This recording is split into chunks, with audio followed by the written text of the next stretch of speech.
Muito boa noite, começando mais um Global Pickers nessa segunda-feira, 6 de junho de 2022. E tivemos uma substituição na apresentação. Vocês notaram que eu, Henrique Stetter, estive de fora nos últimos dois programas, estava no DM, me recuperei. E agora a Jane Lee está de férias, então eu vou conduzir o programa de hoje sozinho. E hoje teremos um tema super interessante. Vamos focar numa empresa de semicondutores, chips, vamos entender um pouquinho melhor do que a AMD ou AMD, como é muito dito aqui no Brasil também, o que ela faz? Vamos começar nosso programa?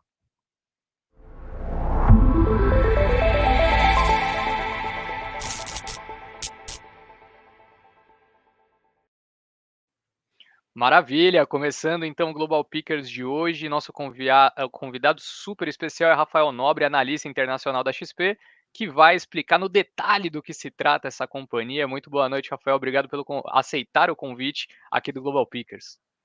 Boa noite, Tether. Obrigado você pelo convite. Um prazer estar aqui, né? Faz um tempo que eu não apareço por aqui desde o Coffee and Stocks, então prazer estar de volta. É isso, seja muito bem-vindo nessa nossa nova etapa. Mudamos os quadros recentemente. Se você está aqui pela primeira vez, confira também os últimos episódios do Global Picker. Já falamos sobre renda fixa lá fora, hidrogênio, falamos sobre um monte de empresas, as próprias FANGs. E hoje a gente vai comentar um pouquinho sobre a AMD, ou a Advanced Micro Device, que é uma empresa norte-americana que faz design de microprocessadores para a indústria da computação e eletrônica. Bom, para entender um pouquinho melhor, eu quero, antes da gente entrar, né, um pouco mais profundo na empresa, para ter aquela ideia se é uma boa oportunidade de investimento ou não, e também nas questões macro que envolvem essa companhia, queria entender, Rafael, um pouquinho melhor o que ela faz. Você poderia introduzir brevemente, então, quem é a AMD ou AMD e o que ela faz, né, quais são suas linhas de negócio principais, por aí vai? Bom, claro, acho que dá para começar com uma frase de efeito, né? AMD não é uma empresa nova, mas é um sucesso recente. Que Ela é já isso, existe começou com tudo. desde ali 1969, mas enfim, até poucos anos atrás ela ainda não tinha conquistado a ascensão que ela conquistou. Mas bom, a AMD é uma empresa americana de semicondutores, como você falou, focada ali no segmento de chips de alta performance, né, com viés um pouco ali de custo-benefício. Ela decidiu focar nessa parte de design, né, vale diferenciar um pouco que existem as fabricantes de fato dos chips e as empresas que focam no design, na arquitetura. Então Uhum. a AMD ela resolve focar, né, ela deixa de produzir os próprios chips e resolve focar no design a partir ali de 2009, quando ela fez o spin-off, quando ela vendeu a GlobalFoundries, que é até hoje uma fabricante de chips, passou a focar apenas no design e não na produção em si. Então acho que esse é um bom resumo. Boa. E Rafa, eu estava pesquisando um pouquinho para criar esse roteiro, né? Confesso que eu não conhecia a empresa profundamente, sabia da existência e parava por aí. Então fui buscar um pouquinho mais de informação e notei que ela passou por um processo de reestruturação recente, né? Até foi dito em um dos vídeos do YouTube sobre a companhia, mostra essa reestruturação, dando até um nome de uma, se não me engano, foi a CEO que tirou a empresa praticamente da falência. O que aconteceu e por que ela conseguiu sair desse momento para ter tamanha relevância que tem hoje? Bom, boa. Acho que aqui vale contar um pouco da história, né. A história ela começa a ficar interessante ali em 2011, quando a AMD ela lança no mercado uma linha de chips chamada FX, né. Naquela altura ela nunca tinha tido grande protagonismo, alguns chips ali até emplacaram, mas a Intel ainda era soberana. Uhum. Ela lança essa linha de chips FX que foi de certa forma um fiasco, né, tinha vários problemas ali, tanto de potência quanto de otimização, compatibilidade com algumas aplicações, e a empresa errou até na própria descrição do chip, né, ela falava que tinha um determinado volume de núcleos e na verdade os núcleos eram reutilizados, enfim, é um papo mais técnico que nem cabe aqui.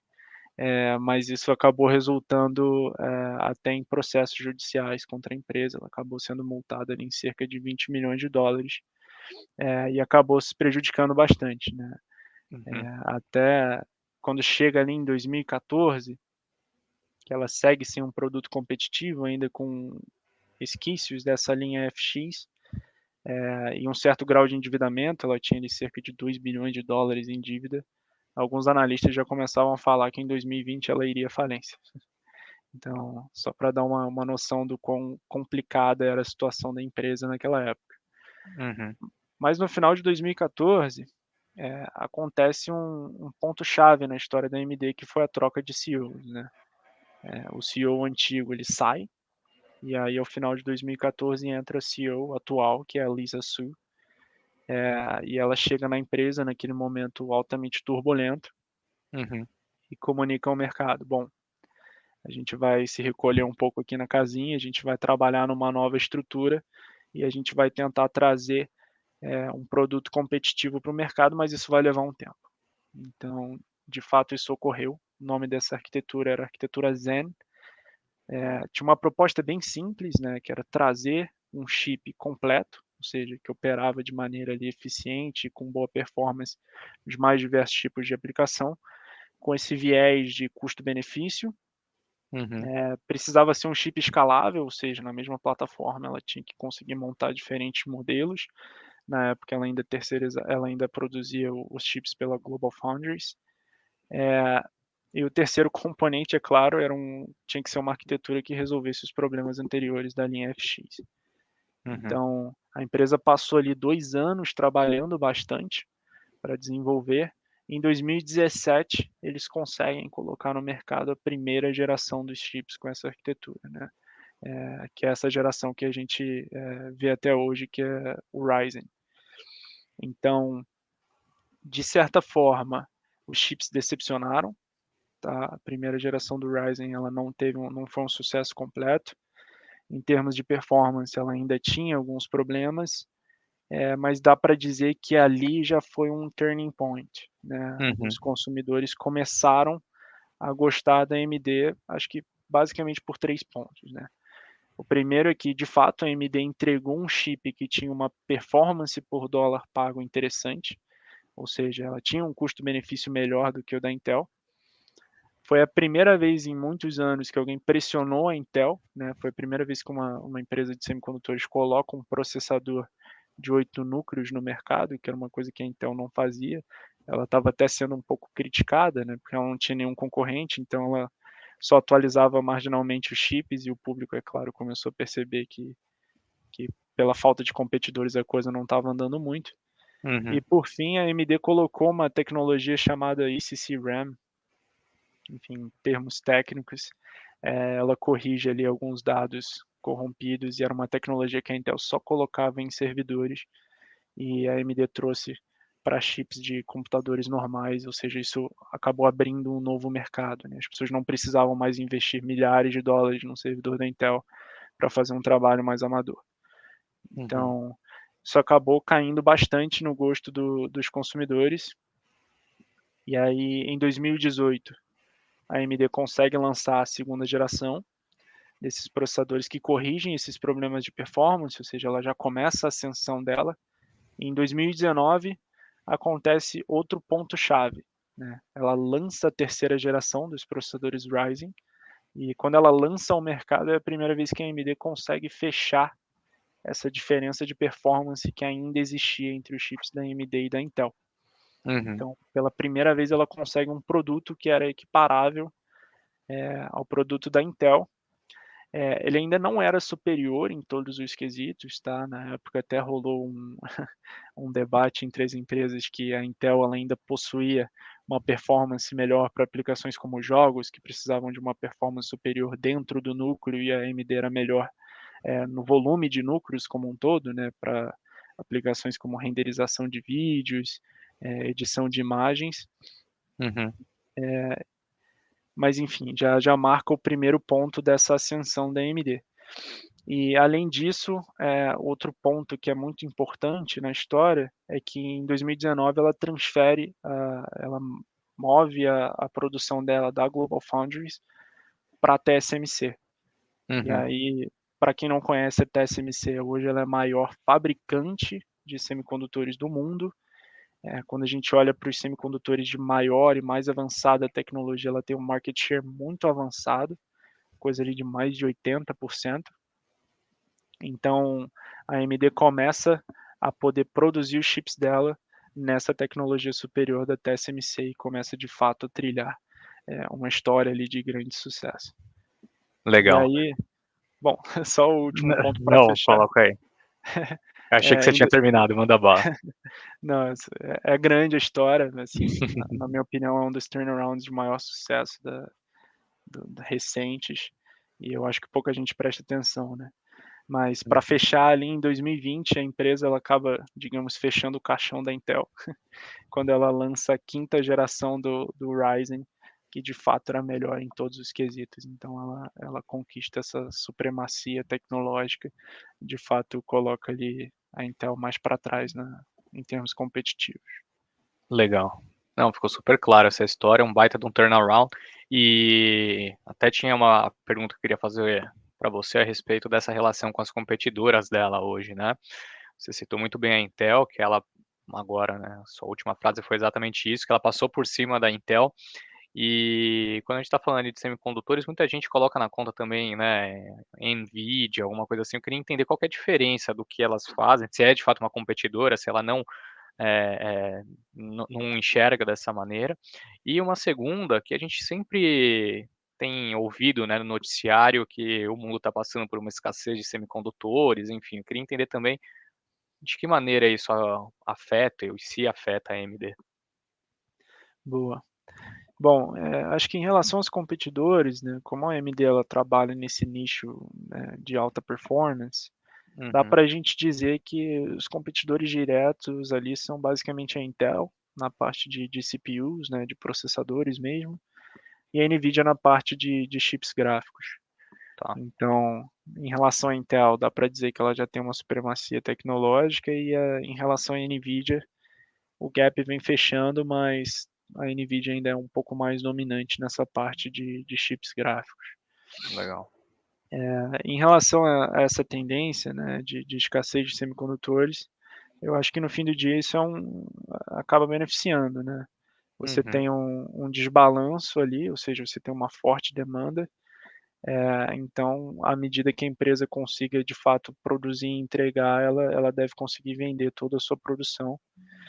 E a AMD ela acho que não só essa questão da escassez atual, mas ela tende a se beneficiar também de várias outras tendências estruturais, né.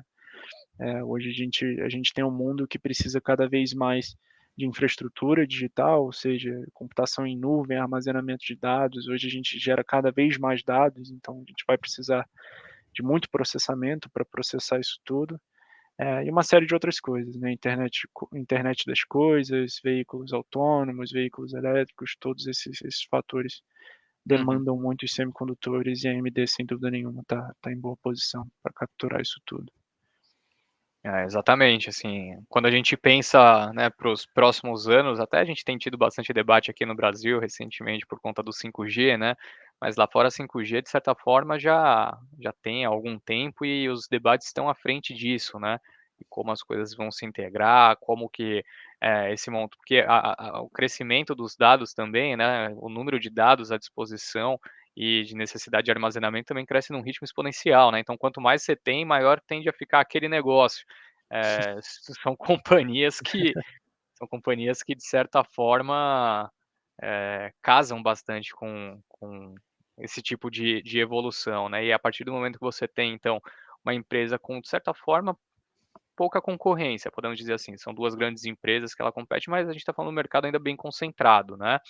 A gente está falando de uma empresa que está, de fato, com uma tecnologia batendo praticamente de frente com as suas competidoras, que veio do processo de turnaround até pouco tempo atrás, né.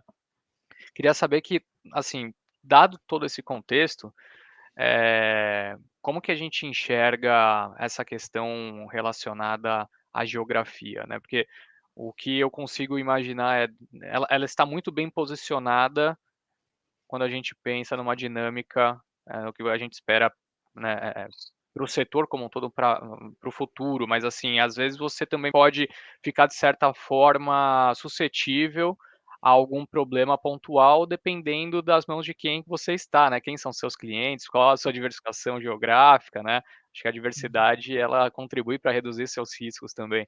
lá para frente. E dando uma xeretada no relatório que vocês soltaram, depois pode fazer até o seu jabá aqui, Rafael, vamos falar para o pessoal onde eles encontram. Vamos lá. Eu vi que tem uma concentração grande numa exposição a Estados Unidos e Ásia, né.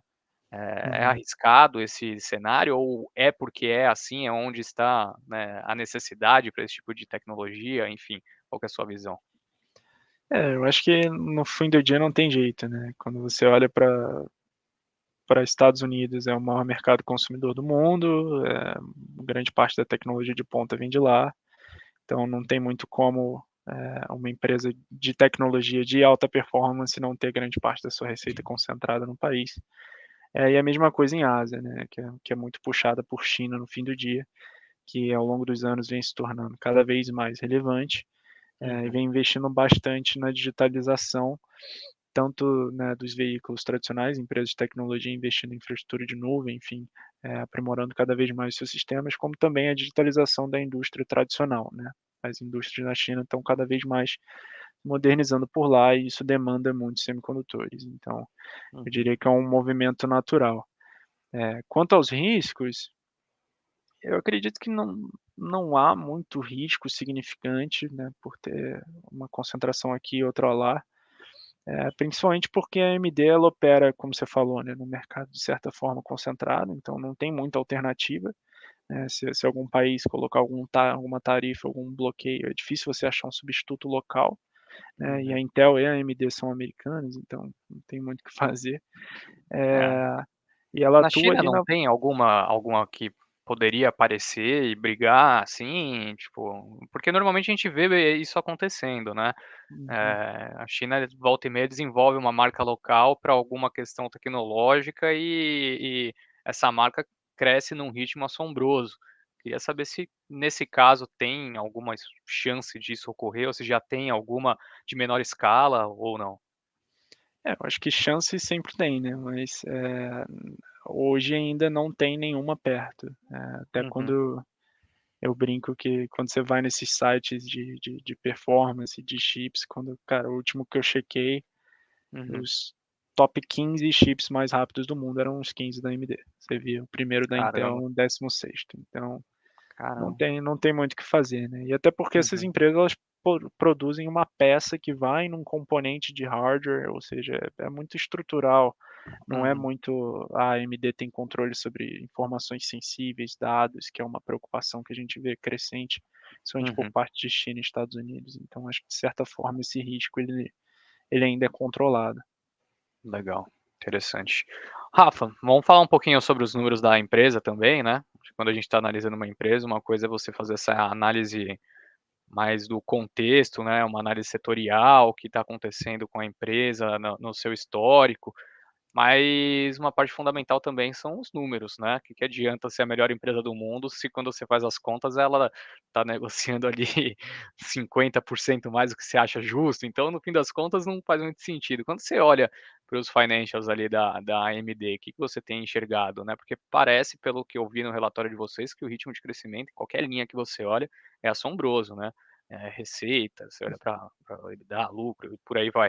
Então, o que explica esse movimento? Né, se tem a ver com essa história que você já contou e também qual a sua análise a respeito disso. Exatamente, a empresa ela tem apresentado um crescimento fenomenal ao longo dos últimos anos. Eu também costumo brincar que desde que eu cheguei na XP aqui em junho do ano passado, eu não lembro de uma divulgação de resultados que a empresa não sobe 5% depois, porque o consenso não consegue nem fatorar o crescimento dela direito. Então, esse movimento ele ocorre muito por causa disso, né. Hoje ela passou a Intel, começa a conquistar clientes cada vez mais relevantes, então acho que todo mundo aqui conhece as FANGs. Das FANGs hoje a única que não é cliente da AMD é a Apple, porque a Apple produz os próprios chips. Então Uhum, servidores da Google, da Amazon, da Microsoft, do Facebook, todos eles são utilizando, os chips da AMD. No caso da Microsoft, ela está indo até mais longe, assim, o próprio Xbox já usa soluções da AMD, a linha de notebooks, de laptops novo dela, o Surface, vai ser com chips da AMD. Então, a empresa ela está cada vez mais pegando uma fatia maior desse mercado, conquistando clientes relevantes, e isso tem sido refletido nos financials da empresa, né. Uhum, Isso é até um ponto interessante da gente tocar, porque eu acho que muita gente vai ter dúvida, né, com todo esse risco de recessão, que a gente tem visto aí pela frente, se isso não pode desacelerar a demanda por semicondutores. uhum. Eu acho que nesse ponto, até pela história de crescimento da AMD, as pessoas tendem a pensar que ela é um pouco mais sensível, né, uma desaceleração. Só que nesse quesito, a gente tem até a impressão de que a empresa é mais resiliente, porque hoje ela não depende tanto do crescimento da indústria como um todo, dado que ela vai continuar tomando market share da Intel. Uhum. Então, eu acho que isso explica bastante o crescimento que a gente viu ao longo dos próximos anos e que deve continuar ao longo dos últimos anos e que deve continuar nos próximos anos. É bem interessante, é bem interessante. Ela vai crescer de qualquer forma, seja por um desenvolvimento do mercado ou então roubando share da sua concorrente. E aí que eu entro numa segunda pergunta que tem um pouco a ver com uma análise sobre investir ou não na empresa, só que é uma questão mais macro, né, não tão específica dos números em si da companhia. Tanto é que você já trouxe para a gente diversas informações relevantes e que justificaram toda essa mudança de visão do mercado para a AMD, né? Só que quando a gente olha a performance nesse ano, falando da ação lá fora, ela começou o ano negociando mais ou menos ali a uns US$ 133, estou olhando para o lado que eu estou vendo o gráfico aqui, e hoje está negociando a quase 106, né? Então teve uma pequena correção ali, né? Acho que não tão grande quanto a que a gente viu em diversas outras empresas no mercado, mas, de certa forma, quando a gente está falando de um cenário de contração monetária, de redução dos estímulos do governo, né, enfim, eu acho que isso faz com que o investidor acabe querendo tomar menos risco, né, e quando a gente está falando de tomar menos risco, naturalmente isso bate em ações, nem precisa falar em criptos, né, o que aconteceu recentemente. Então, assim, de certa forma, por mais que a perspectiva da empresa esteja interessante, o macro às vezes fala mais alto, né. E eu queria entender se na sua visão, essa correção tem a ver com esse mau humor generalizado que tomou conta dos mercados norte-americanos nos últimos meses, e quão arriscado você julga ser investir na companhia num cenário como esse, pensando mais no macro, né, já que investidores acabam, deixando muitas vezes de permanecer com posições de empresas que têm muito do seu valor no futuro, né, e empresas que crescem no ritmo muito alto talvez, conversem bem com essa situação. Então, qual que é a sua análise a respeito disso, Rafa?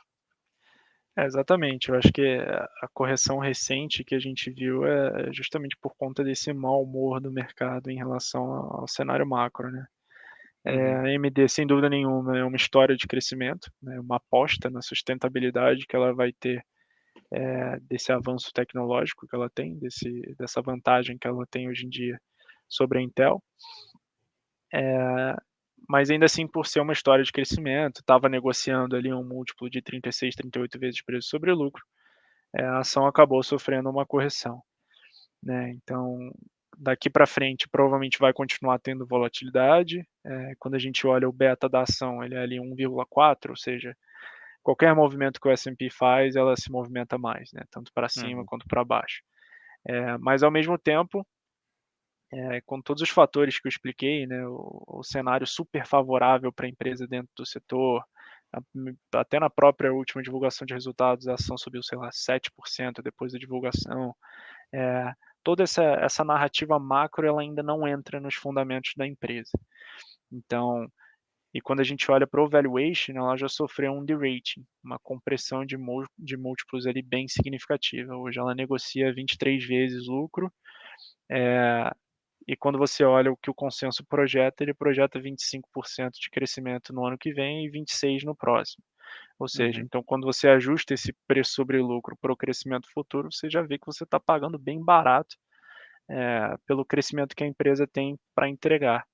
uhum, Mas ao mesmo tempo, é claro que isso acaba sendo para uma ação para um investidor com uma orientação de longo prazo e uhum. que tem ali uma resistência maior à volatilidade que sem dúvida vai continuar tendo, pelo menos até que esse aperto monetário se ajuste melhor ali.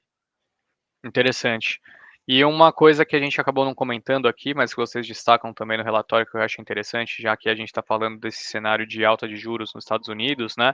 É que muita gente pode pensar, putz, é uma empresa que veio de um turnaround, né? Talvez ela ainda esteja pagando suas dívidas, né? Ainda esteja um pouco alavancada. Você poderia atualizar essa galera a respeito do endividamento? Como que ele funciona para a AMD, ou Rafael? Em termos de liquidez de curto prazo, eu não vou lembrar, não sei se você está com o relatório aberto aí, mas ela tem uns indicadores bem favoráveis. Em termos de obrigações de curto prazo, a empresa não tem nenhuma grande preocupação. E como a gente falou, assim, todo esse crescimento que ela teve ao longo dos últimos anos também veio acompanhado de uma geração de caixa bem forte. Então, Exato. Aqui dá para dizer que ela. um dado que chama bastante atenção, só para complementar, é o de Uhum, dívida líquida sobre o EBITDA dela, né.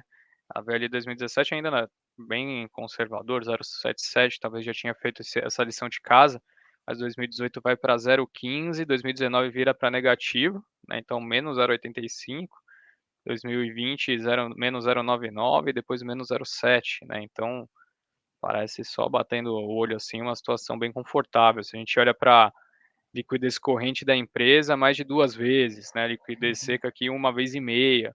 Então, no fim das contas, não parece ser uma situação que assusta num ambiente como esse, como algumas outras empresas que talvez estavam muito alavancadas, né, possam, talvez tirar a confiança do investidor, né. Exatamente, ela saiu de um turnaround, né, não é que ela ainda esteja num turnaround. É isto. Para a gente fechar então, Rafa, queria só ouvir sua opinião a respeito, acho que quanto a Intel já está bem claro, né, eu tinha preparado uma última pergunta aqui para fechar, né, em qual você investiria, AMD, Intel ou Nvidia, o que faria mais sentido? Acho que se você falar Intel, aí eu vou jogar essa live fora. Qual entre a AMD então É, e Nvidia, qual a sua opinião? acho que eu sou um pouco suspeito, né, mas bom, vamos começar falando da NVIDIA então, pra criar um pouco de suspense. Boa. É uma empresa, pô, sensacional, assim, na parte de chip gráfico ainda é a dominante, então não é que a gente esteja falando de uma empresa ruim aqui competindo com a AMD. Eh, mas a precificação da Nvidia ela segue um pouco salgada nesse momento, então você ainda tem um risco ali de uma compressão de múltiplos significativa.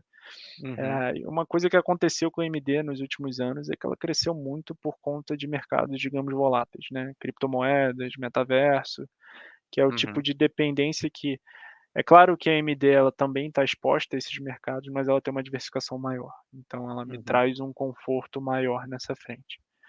E aí, o porquê que eu prefiro a AMD, eu acho que vale dar aqui 3 pontos da tese, né, que eu acredito. Primeiro essa relação, de dominância e foco no chip de alta performance, né, que ela vem superando bastante a Intel. Eh, e eu acredito, assim, a Intel está perdida hoje em dia, né, assim, em termos de management. Ela não pensa nem em fazer o spin-off da produção que nem a AMD fez lá em 2019, e na parte de produção ela perde tecnologicamente para a TSMC. E também não está focando 100% na parte de design para fazer frente à AMD. Então hoje ela perde nas 2 frentes, ela tenta sustentar as 2 frentes e ela acaba ficando um pouco perdida. uhum, Então esse é um dos motivos do porquê eu acredito que a AMD vai continuar dominando nesse mercado.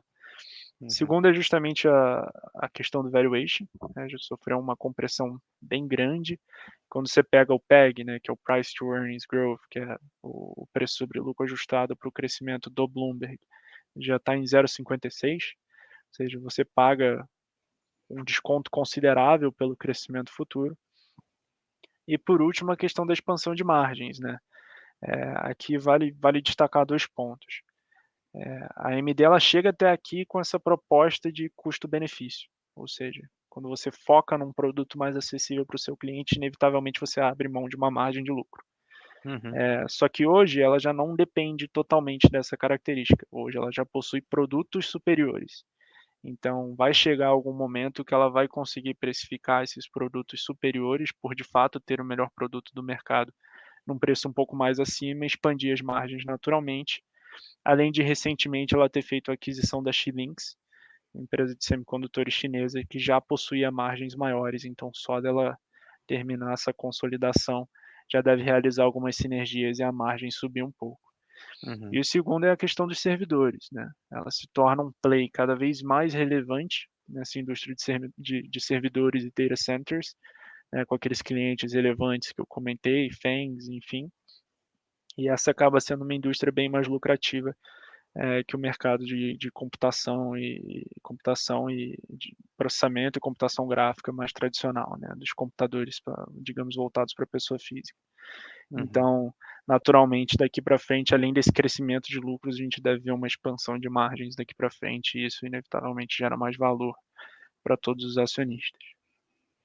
Show de bola. É isto. Bom, acho que a gente abordou aqui os principais pontos, né, da tese. Claro que não é só isso, é uma companhia bem complexa. Eu acho que se você está ouvindo pela primeira vez e não entende direito do que se trata, né, a operação, dá uma estudadinha adicional. A gente está falando de uma companhia muito ligada ao setor de tecnologia, então é natural que muita gente não compreenda exatamente o que significa cada um desses termos, enfim. Mas a história é bonita, né. Agora vamos acompanhar as próximas cenas dessa novela, os próximos episódios. Ô Rafa, eu gostaria de agradecer muito a sua presença aqui no Global Pickers, sempre muito bem-vindo quando quiser participar aqui conosco. E, bom, deixa espaço então para você mandar uma mensagem final também, faz o seu jabá do relatório. Bom, eu que agradeço, cara, é um prazer estar aqui. Bom, espero que eu tenha conseguido descomplicar pelo menos um pouco desse mundo um pouco mais, vai, gamer, talvez ali tecnológico para a audiência, então espero que eu tenha contribuído um pouco. E vocês conferem o relatório completo com a análise da AMD lá no nosso site de conteúdos, não só da AMD, mas a gente já está ali com relatórios sobre 12 empresas internacionais com uma análise um pouco mais detalhada, então acessem lá conteúdos.xpi, na área internacional vocês vão ter acesso a esse e a muitos outros relatórios. E é isso, pessoal. Obrigado pelo tempo de vocês e, Stetter, obrigado mais uma vez pelo convite. Eu que agradeço. Então é isso. Agradeço a todos também a presença aqui nessa segunda-feira. Se você assistiu depois, não tem problema. Não esqueça de deixar o like no vídeo, caso você tenha gostado. Deixe o seu comentário também, o seu feedback. Mande sugestão, se você quer que a gente fale sobre algum assunto em específico. Estamos sempre aqui dando ouvidos às opiniões de vocês. E a gente fica por aqui então. Valeu, galera. Uma boa noite e até mais. Tchau, tchau.